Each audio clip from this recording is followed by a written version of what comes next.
Église évangélique Grâce Académie. Une église, une vision, un ministère évangélique. Une ambassade du royaume de Dieu, un peuple d'adorateurs, une église sans cloison, une voix prophétique, une vision pour sa génération. Nous prêchons et vivons l'évangile du royaume.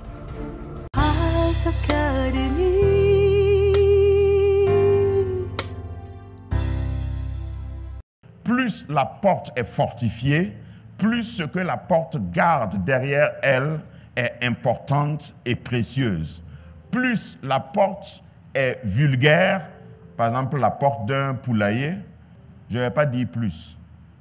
Normalement, quand tu arrives et la porte est en fer, en airain, et puis il y a des gardiens, et les gardiens sont armés, et il y a des caméras, tu sais qu'à l'intérieur, il y a des poussins, c'est ça?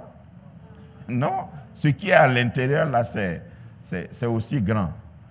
Ce qui est dedans t'appartient, mais tu n'as pas accès.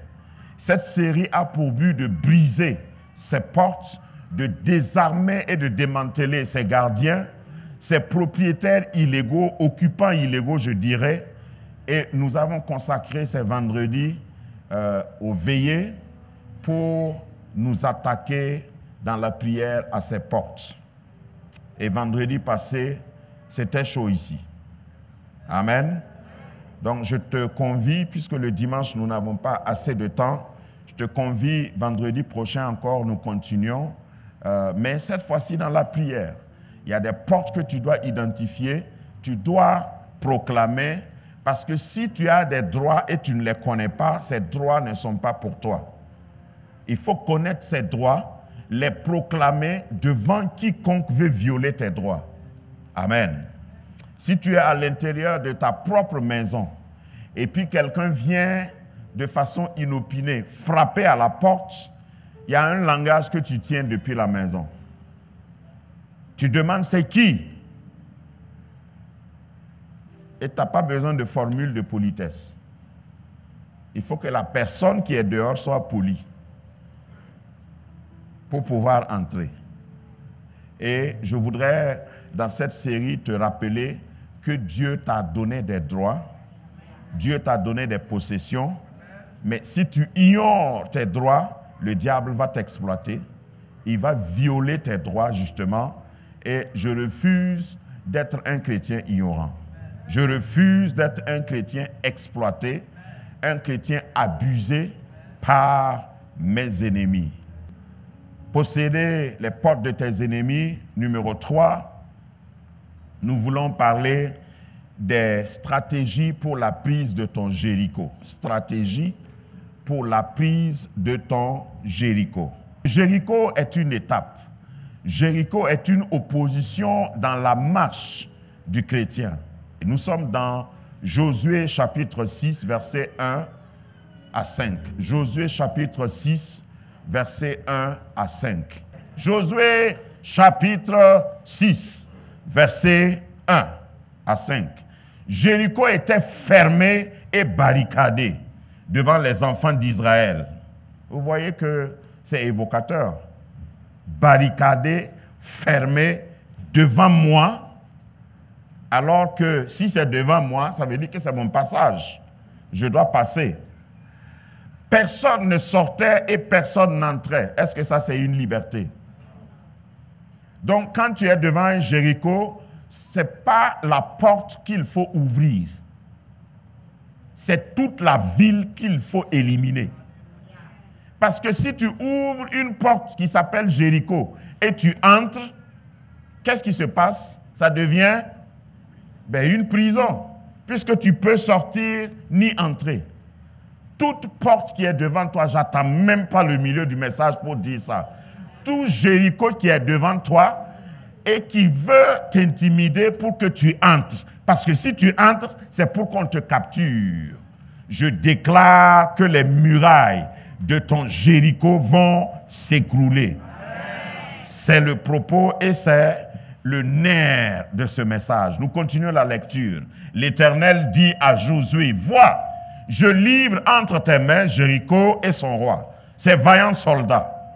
faites le tour de la ville, vous tous les hommes de guerre, faites une fois le tour de la ville, tu feras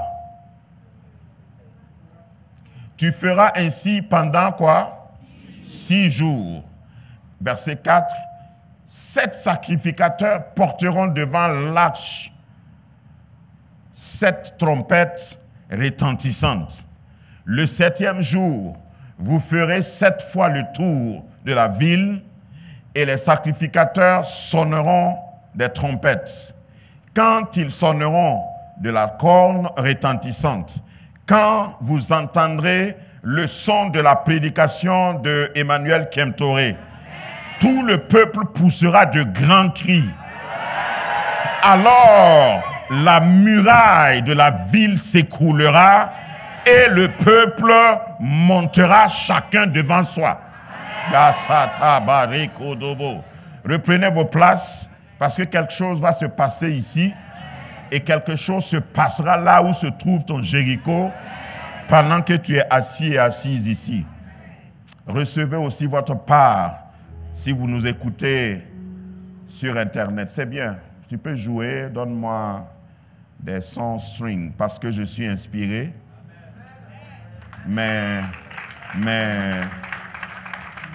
mes orteils dans mes chaussures là sont en train de transpirer déjà.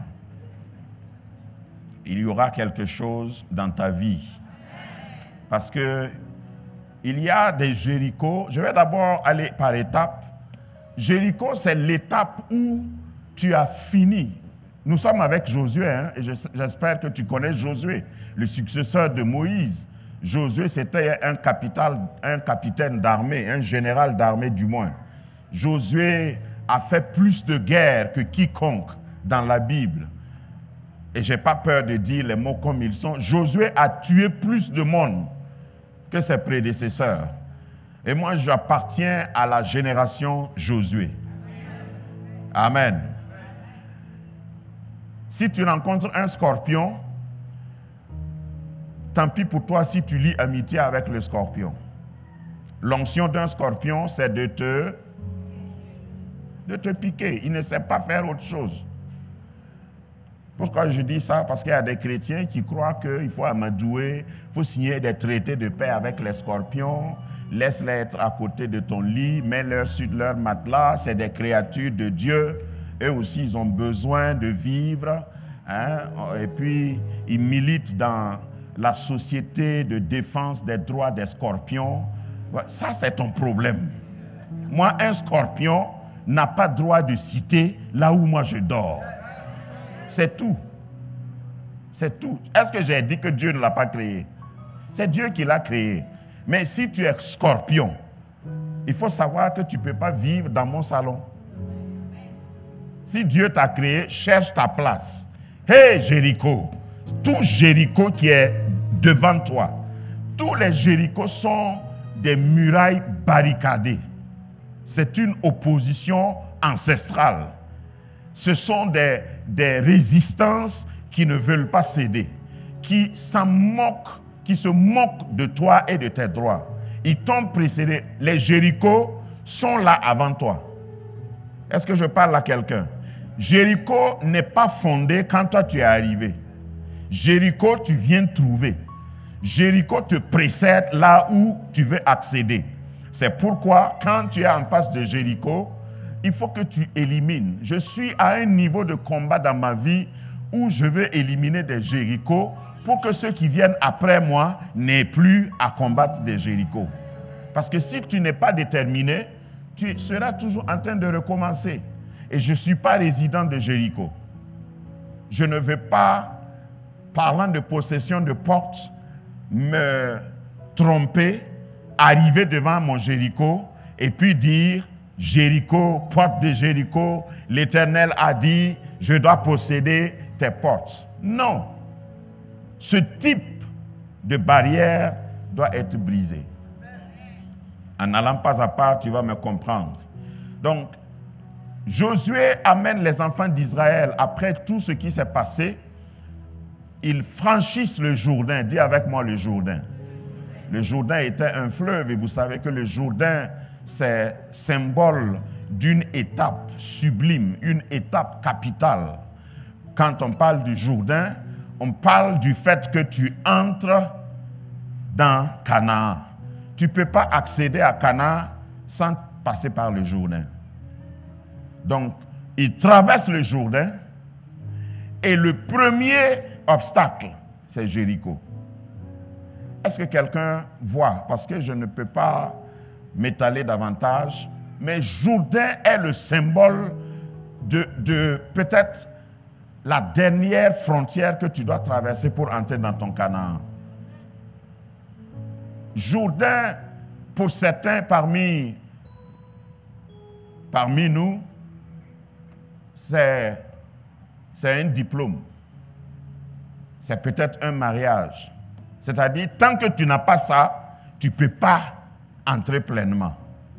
Il y a des gens qui sont bloqués parce qu'ils ne sont pas mariés. Il y a des gens qui sont bloqués parce qu'ils n'ont pas un diplôme.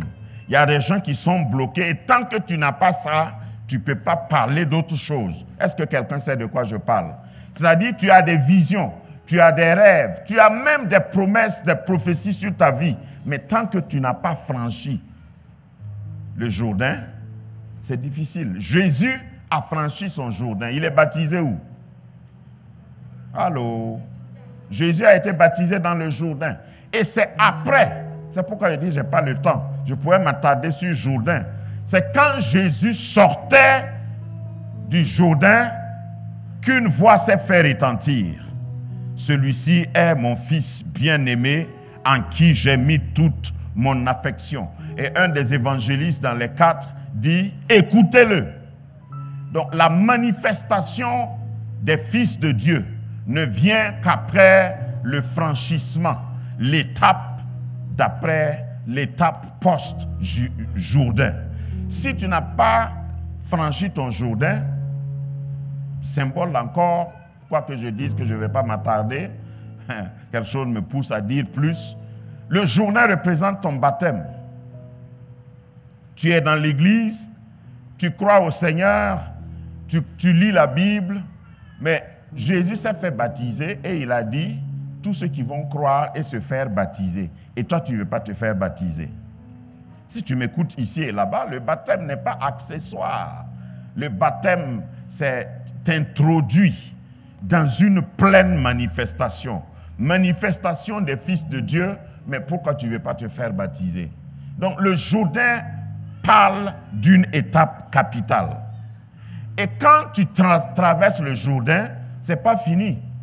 Il y a beaucoup de gens qui croient ou qui aimeraient que leur baptême soit la totale délivrance. Il y en a qui voudraient que leur mariage soit la totale délivrance, puisque j'ai dit que mariage, ça peut être aussi une étape, que leur diplôme soit l'étape ultime et après ils auront la paix. J'ai déjà entendu quelqu'un faire du théâtre, la comédie, et puis il dit, maintenant que je suis marié, je suis sauvé.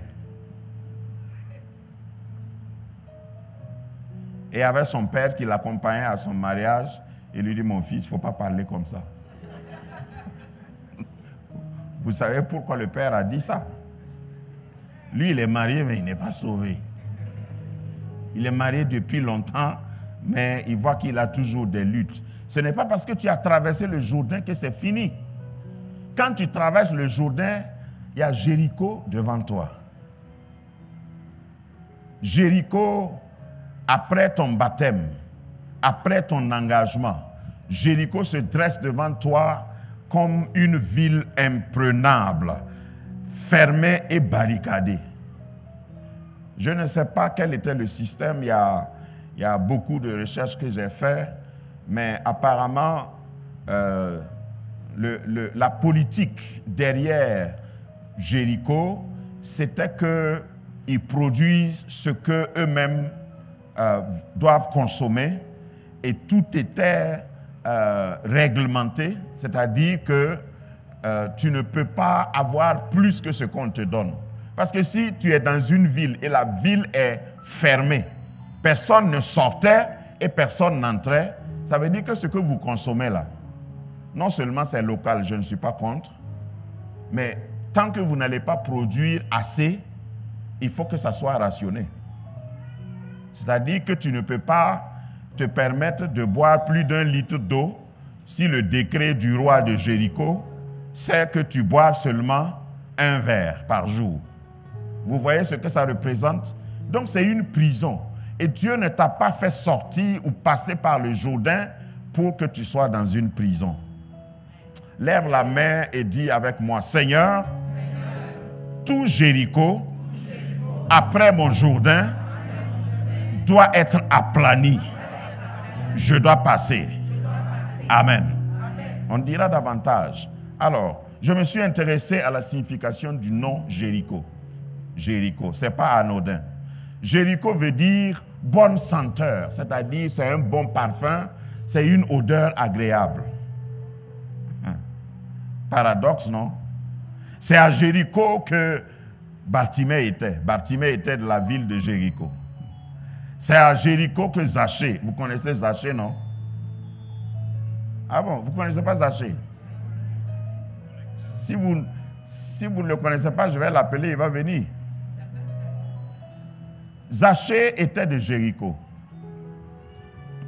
Le paradoxe ici, et ce que je veux utiliser comme symbole et comme analogie, c'est que lorsque normalement tu dois traverser pour avoir une bonne senteur, une bonne odeur, parce que vous savez, dans, je ne sais pas c'est quelle discipline exactement, entre la psychologie et... Quand on veut, les Américains, les anglophones emploient plus ça, ce qu'ils appellent relationship, chemistry and relationship. C'est-à-dire, je crois qu'en français, on peut traduire ça par le fait que deux personnes s'entendent bien, matching, alchimie. Ah, merci beaucoup. Merci beaucoup. L'alchimie. Tu apparais quelque part et puis on dirait que tu sens mauvais. Vous n'avez jamais entendu parler ou senti ça? C'est-à-dire, toi-même tu te plais, mais dès que tu arrives, celui qui doit te recevoir, il se comporte bizarrement. C'est comme tu dégages une odeur désagréable. C'est un Jéricho. Normalement, quand tu passes par Jéricho, ceux qui ne t'aiment pas, à cause de l'odeur, ils vont t'aimer. Exactement comme Bartimée et Zachée. Parce que même si tu es aveugle et tu es à Jéricho, si Jéricho est libre, tu attires une bonne attention. C'est-à-dire des gens qui... Tu peux être une belle femme et puis quelqu'un vient vers toi et puis pour rien, tu ne sais pas. Et à un moment donné, la personne dit, quand je dis quelqu'un, un prétendant, et puis il te dit, bon, je préfère qu'on arrête. Tu demandes pourquoi, il dit non, rien, comme ça seulement. C'est un Jéricho. Ce sont ces Jérichos-là qu'on doit attaquer. Je sais que peut-être ça vole sur la tête de certains d'entre vous. Jéricho, c'est la faveur qui devrait te transporter dans ton Canaan. Normalement, Jéricho, c'est comme une zone où quand tu traverses cette zone et après, tout ce que tu dois avoir, tu l'as naturellement.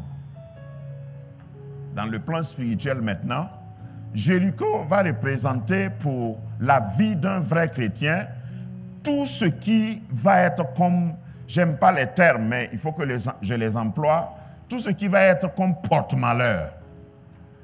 C'est-à-dire, ça peut être une personne. Le fait d'être avec la personne, tout ce qui est négatif t'arrive. Vous ne savez pas ça? J'ai parlé ici j'ai intitulé un message ici, ne voyage pas avec Jonas. Si vous voyagez avec Jonas, vous allez couler. Jonas est comme un Jéricho ambulant. Si tu ne connais pas l'histoire de Jonas, va relire.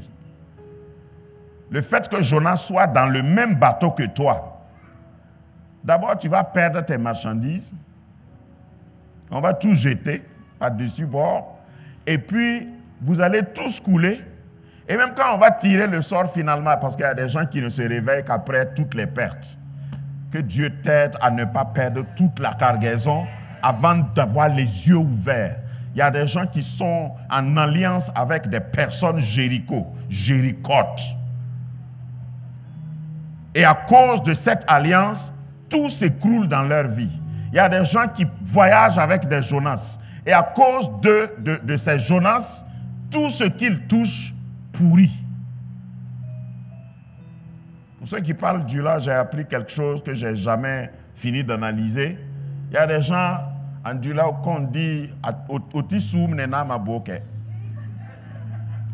c'est-à-dire, chaque fois qu'ils touchent même le cadavre fait les selles. Ils sont tellement... Leur onction là, c'est pour gâter. Donc même quand tu n'es pas vivant, quand eux ils te touchent, tu pourris. Il y a des gens comme ça, dans le spirituel, ça existe. C'est des pollueurs de parfums. Tu as serré sa main, tu as mangé avec lui, tu t'es assis avec lui, tu l'as employé. Il pourrit l'atmosphère.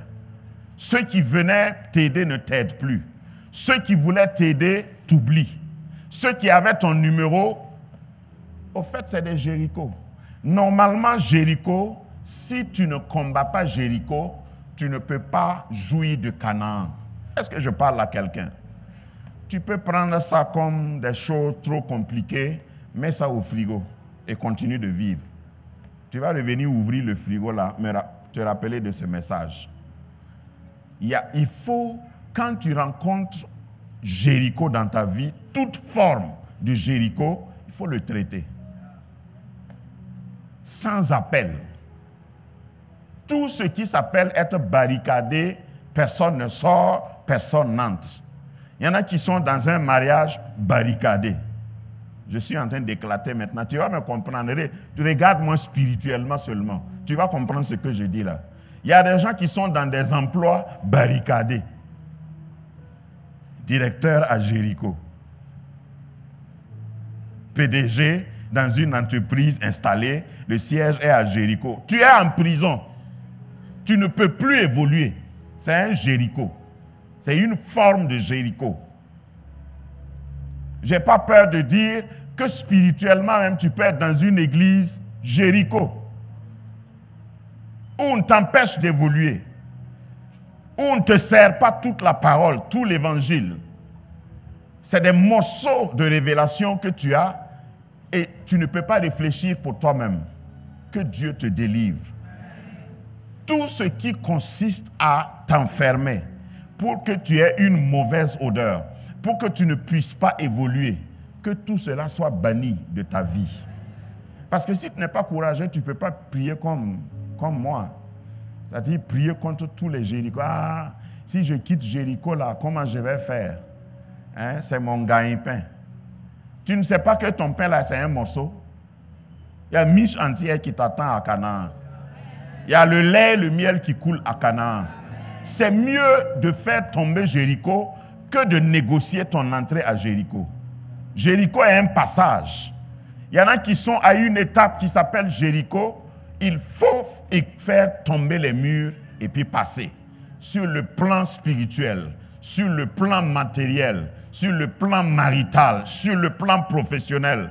Je prie le Seigneur que je prêche qu'il fasse tomber tes Jéricho. Il ne faut pas te laisser arrêter par Jéricho parce que Canaan est devant. Amen. Maintenant, en ce qui concerne le thème, j'ai dit stratégie pour la prise de ton Jéricho. Stratégie pour la prise de ton Jéricho. Pourquoi? Parce qu'il faut une stratégie pour prendre Jéricho. Si tu n'as pas de stratégie, ici, ça représente toute la guerre spirituelle. Et dans la guerre spirituelle, il y a un protocole. Il y a ce qu'on appelle protocole ici, je vais parler de la procédure. En médecine, il y a un protocole. En informatique, il y a un protocole. Dans tous les domaines pointus, il y a des protocoles. C'est-à-dire, tu commences par un commencement, tu fais un processus et c'est après ça que tu peux taper sur conclusion. Allô? Tu ne peux pas sauter à la conclusion et avoir le résultat. Donc, il y a un protocole, il y a un processus. Dieu parle et devant ton Jéricho, il faut que Dieu te parle. Tu peux repérer un Jéricho, mais ne sois pas pressé. Il faut demander à Dieu, que dois-je faire? Dieu va te donner le protocole, le code d'accès, la méthodologie. Amen. Si tu ne sais pas, c'est à cause de ça que ton voisin ne manque pas de venir à l'église. Moi, j'ai trop de Jéricho que je rencontre au point que il faut que Dieu me parle constamment. L'histoire dit que le mur de Jéricho était tellement épais que des cavaliers circulaient sur la muraille. C'est tellement épais, c'est large. Il y en a qui disent 3 mètres, il y en a qui disent 2,50 mètres, l'épaisseur du mur. Si tu rencontres un mur comme ça sans stratégie, c'est fini pour toi, c'est foutu d'avance. On va te dire, il ne faut même pas essayer. Tes ancêtres ont essayé, ils n'ont pas pu. Ceux qui t'ont dévancé, ils étaient plus forts que toi, ils ont essayé, ils n'ont pas pu. Tu ne peux pas sortir. Mais moi, je voudrais être le Zachée. Zachée était trop court pour être vu. Mais pour revenir au sens de Jéricho, si tu es dans Jéricho et tu l'as vaincu parce que tu es déterminé, même si tu es sur un arbre, un homme court sur un arbre, il ne faut pas penser qu'il est mieux. Parce qu'il y a des branches. On dit que Zachée était monté sur quoi? Le sycomore est touffu. Mais lorsque tu es à Jéricho et tu as cette odeur-là, Jésus va te voir. C'est-à-dire, si tu as pu briser ton Jéricho, ceux qui ne te voyaient pas vont te voir. C'est la même chose pour Bartimée. Personne ne voyait Bartimée. Vous savez, dans la vie, avant d'être reçu, il faut être perçu. Avant que les gens ne te reçoivent, il faut qu'ils te perçoivent. Si tu passes inaperçu, c'est que tu as un Jéricho devant toi. Devant un mur comme ça, on ne peut pas te voir. Le mur de Jéricho est loin d'être transparent. Donc, ce qu'il faut faire, c'est faire tomber le mur. Dis-moi Amen.